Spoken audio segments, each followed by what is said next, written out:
Hey everyone, welcome back to Carter's Community, and on the second episode of Quick Tech, we're going to take a look into the world of virtual reality, more specifically, the Quest 3.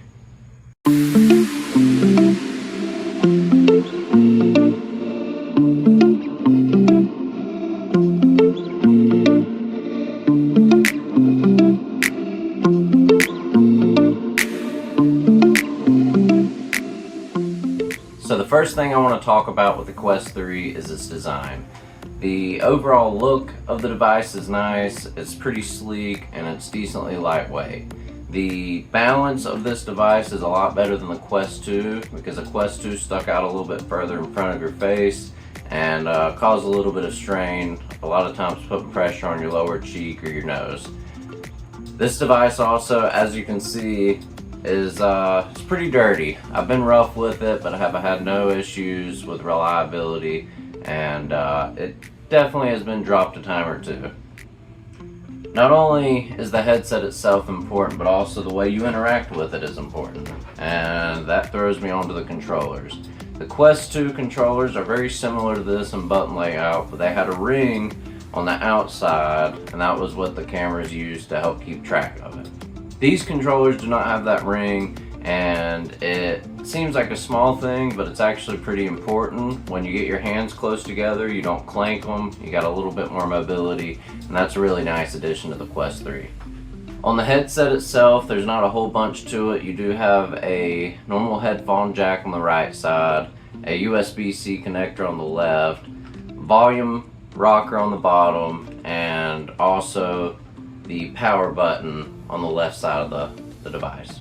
Also on the bottom is a little dial wheel, which will be hard to see, but it changes the distance between your eyes.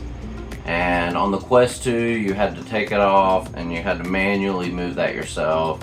And a lot of times it was move it once, put it on your head, move it again, put it back on your head until you found the right spot. With this, you got a lot more adjustability, and you can do it while the headset's still on your face. You can see on the front, you got the multiple cameras and the sensors for depth and tracking your hands and everything. You also have a pad on the back, which to me is very comfortable. Some people are different, but you can get silicone covers and different things to help make this a more comfortable device for you. The out-of-box head strap that comes with it is actually not too bad. For me, it's pretty comfortable. It easily adjusts on the back by pulling these. There are lots of upgrades that you can put on this to make the head strap even better.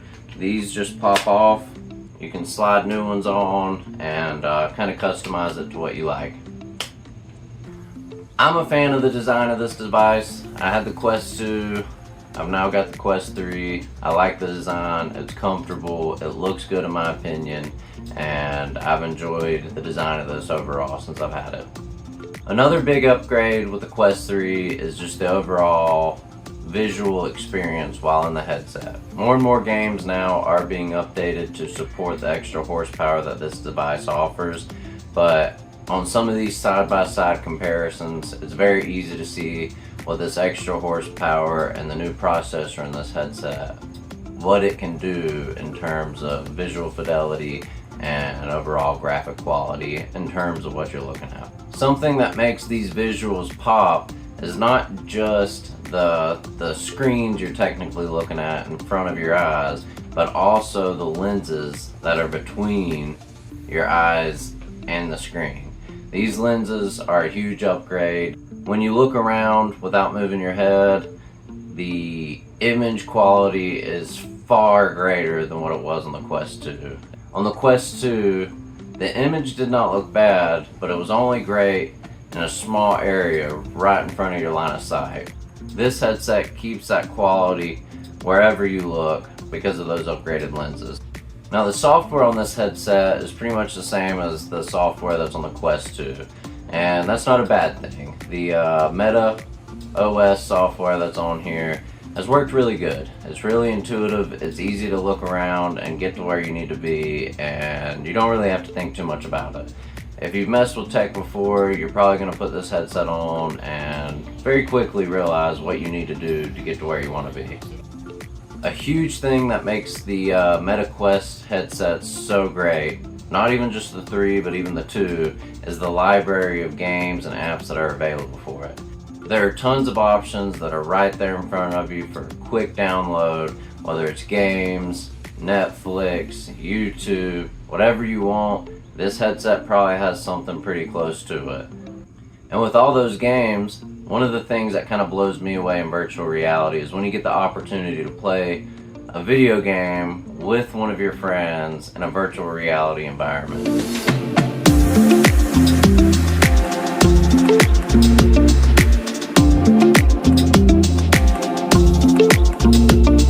Multiplayer is a huge part of what makes me love virtual reality. You can also take this headset to another level. It's a standalone device that needs nothing but itself to run the games and the apps you want. But if you have a PC that's powerful enough, you can use that horsepower when paired with this headset to play PC VR games, and it is outstanding. I don't have a top-of-the-line PC that does very good with VR, but when it does work, it's fantastic. Whether it's racing simulation games, or shooters, or really anything. If you can get that extra horsepower, the extra fidelity out of a PC, but throw it to your Quest 3, it just makes everything that much nicer. Overall, I really love this device. I've enjoyed it a ton since I've had it. There's been a recent price drop on it, especially with the release of the Quest 3S now. So it's more obtainable, and I hope to see more and more people on these, so there's more of a multiplayer experience, there's more fun options for me out there with other people playing. Again, this is my second episode of Quick Tech. I'm trying to do just a real quick, cut and dry review of how I feel about devices, and this is a device I had, so this was a device that I was going to review. I really hope you enjoyed it. If you have any thoughts on future devices, I'll see if I can get my hands on them. Leave a comment down below with that. But other than that, really appreciate you watching. Leave a like, comment, subscribe, and hopefully see you next time.